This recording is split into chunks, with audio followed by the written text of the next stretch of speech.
ABP news पर आप देख रहे हैं हरियाणा और महाराष्ट्र के नतीजों की सबसे बड़ी कवरेज और ताजा टैली इन दोनों राज्यों से क्या आ रही है जानने के लिए सीधे रुख करेंगे अमन का। शुक्रिया नेहा। तो एनसीपी के प्रस्ताव के बाद अब लगभग ये साफ हो चुका है, पूरी तरह से साफ हो चुका है कि महाराष्ट्र और हरियाणा दोनों जगह बीजेपी की सरकार बनती नजर आ रही है।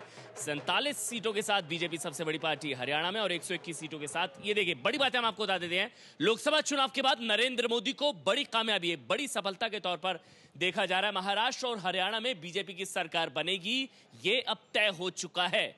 बीजेपी महाराष्ट्र में 121 सीटों के साथ सबसे बड़ी पार्टी है, लेकिन अब ऑफर्स आ रहे हैं। एनसीपी ने कह दिया हम बाहर से समर्थन देने को तैयार। शिवसेना के बिना भी बीजेपी की सरकार यहां पर संभव है। कई सिनेरियोज हैं जिसमें शिवसेना को बाहर रखकर भी सरकार बन सकती है। प्रफुल्ल पटेल एनसीपी के नेता ने कह दिया कि एनसीपी बाहर से समर्थन देने को तैयार है। अब इस पर फैसला करेगी बीजेपी। एनसीपी के प्रस्ताव पर अभी फैसला नहीं। ये बीजेपी, देवेंद्र फडणवीस जो कि महाराष्ट्र बीजेपी के अध्यक्ष हैं, उन्होंने ये साफ कर दिया लोकसभा चुनाव के बाद नरेंद्र मोदी की ये बड़ी सफलता है, बड़ी कामयाबी। मोदी वेव अभी भी बरकरार है, ये भी अब कहा जा रहा है। महाराष्ट्र और हरियाणा में बीजेपी की सरकार बनेगी, ये अब साफ हो चुका है। हालांकि आपको बता दें, महाराष्ट्र में गठबंधन की सरकार होगी। बीजेपी महाराष्ट्र में 121 सीटों के साथ सबसे बड़ी पार्टी है। तो फिर दो बड़ी बातें इस वक्त है। महाराष्ट्र में 121 सीटों के साथ बीजेपी सबसे बड़ी पार्टी है, लेकिन अपने दम पर सरकार नहीं बना पाएगी। इस बीच बड़ी खबर आपको बता दें, प्रफुल्ल पटेल का बयान आया। प्रफुल्ल पटेल ने कहा है कि वो बीजेपी को बाहर से समर्थन देने के लिए तैयार हैं। और प्रफुल्ल पटेल की तरफ से कहा गया कि बीजेपी को बाहर से समर्थन देने को तैयार है। इस बीच देवेंद्र फडणवीस ने कहा है कि इस पर फैसला संसदीय बोर्ड लेगा। अभी ये बयान आया है, इस पर हम विचार करेंगे।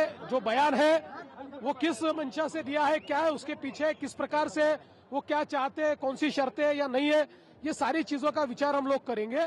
और किसके साथ जाना चाहिए, महाराष्ट्र के हित का क्या है, फैसला महाराष्ट्र के हित को आगे रखकर ही किया जाएगा। लेकिन मुख्यमंत्री बीजेपी का ही होगा, यह बीजेपी ने साफ कर दिया। अब आगे की शर्तें क्या होंगी, कौन समर्थन देने को तैयार है, लेकिन ये सिनेरियो क्या है ये देखिए, हम आपको दिखा देते हैं। अब शिवसेना को बाहर रखकर भी बन सकती है सरकार। इस तरह से बीजेपी 121 सीटें, एनसीपी अगर बाहर से समर्थन दे देती है, जिस तरह से प्रफुल्ल पटेल ने कहा 43, तो फिर बहुमत के आंकड़े के पार 145 बहुमत का आंकड़ा, और यहां पर फिगर पहुंच रही है 164, यानी कि आसानी से बीजेपी सरकार बनाने जा रही है। एनसीपी के नेता प्रफुल्ल पटेल ने बयान दे दिया है कि बाहर से समर्थन हम देंगे बीजेपी को। तो ऐसी स्थिति में ये एक सिनेरियो और आसानी से बीजेपी का मुख्यमंत्री, बीजेपी की सरकार यहां पर बनती नजर आ रही है। शिवसेना को बाहर रखकर, क्योंकि गठबंधन टूटा था, 25 साल पुराना गठबंधन टूटा था बीजेपी शिवसेना का, और फिर इस तरह की संभावना थी कि क्या फिर से आएंगे।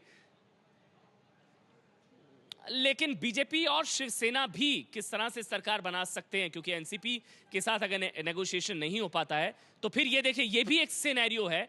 बीजेपी 121, शिवसेना 59, बहुमत का आंकड़ा 145, और कुल ये पहुंच रहा है बीजेपी शिवसेना का 180, यानी कि कई सिनेरियोज हैं यहां पर।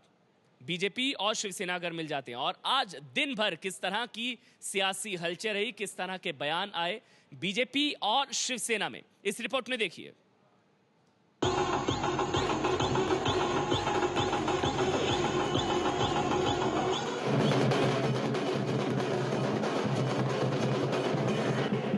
पच्चीस साल पुराना गठबंधन तोड़ने के बाद मैदान में उतरी बीजेपी को महाराष्ट्र में ऐतिहासिक जीत मिली, तो महाराष्ट्र से दिल्ली तक खुशी की लहर दौड़ गई।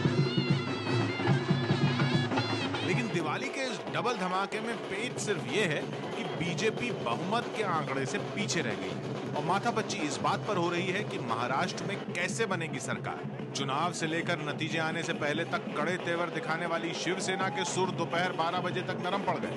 है कि अगर बीजेपी की तरफ से जिस तरह से ये चित्र सामने, कोई प्रपोजल, कोई ऑफर शिवसेना पक्ष प्रमुख उद्धव जी के पास में आती है, कुछ बातें होती हैं, तो महाराष्ट्र के लोगों के हित को मद्देनजर रखते हुए कुछ अच्छा निर्णय उद्धव जी की तरफ से, शिवसेना की तरफ से बीजेपी और शिवसेना मिलकर ले सकते हैं। शिवसेना का रुख नरम पड़ा तो बीजेपी ने तेवर दिखा दिए, वो किसी से समर्थन नहीं मांगने जाएंगे। कि बड़ी पार्टी के रूप में, और बहुत से दल ये चाहते हैं कि महाराष्ट्र में सुशासन आवे, महाराष्ट्र कांग्रेस मुक्त हो, महाराष्ट्र भ्रष्टाचार मुक्त हो, इसलिए जो भी आएगा आपको थोड़े दिनों बाद पता लग जाएगा। ऐसा लग रहा था कि शिवसेना झुक जाएगी और समर्थन से सरकार बन जाएगी, लेकिन पार्टी के प्रवक्ता संजय राउत ने इशारा कर दिया कि सीएम पद से कम पर बात नहीं बनने वाली। राजनीति में कोई भी बात असंभव नहीं है। अगर ईश्वर चाहे या महाराष्ट्र की जनता ही चाहती है तो किसी भी हालत में अभी भी शिवसेना का मुख्यमंत्री बन सकता है। इन बयानों के बीच एंट्री हुई बीजेपी के वरिष्ठ नेता लाल कृष्ण आडवाणी की। चुनाव के दौरान गठबंधन टूट जाने पर दुख जता चुके आडवाणी ने खुद पेशकश कर दी, अगर पार्टी और शिवसेना कहे तो वो रिश्ता कायम करने की कोशिश करेंगे। मुझे कहेंगे मेरी पार्टी के लोग और शिवसेना के लोग तो मैं जरूर कोशिश करूंगा, लेकिन मैं आशा करता हूं कि महाराष्ट्र जैसे महत्वपूर्ण प्रदेश में पुराना संबंध फिर से कायम हो जाए। शिवसेना में मंथन का दौर शुरू है और बीजेपी बहुमत से दूर है और अब सबकी नजरें संसदीय बोर्ड पर टिकी हैं, जहां साथी को लेकर फैसला होने वाला है। ये सारी चीजें उचित समय पर भारतीय जनता पार्टी का पार्लियामेंट्री बोर्ड तय करेगा और आपके सामने हम लाएंगे। अभी आप थोड़ा सा इंतजार कीजिए और आगे आगे देखिए होता है क्या। तो 6 बजे संसदीय बोर्ड की बैठक होगी, लेकिन लग तो ऐसा रहा है कि शायद शिवसेना की जरूरत ही ना पड़े, क्योंकि प्रफुल्ल पटेल ने कह दिया कि एनसीपी बाहर से समर्थन देने को तैयार है। बहुत ही दिलचस्प होता जा रहा है ये महाराष्ट्र और हरियाणा का विधानसभा चुनाव।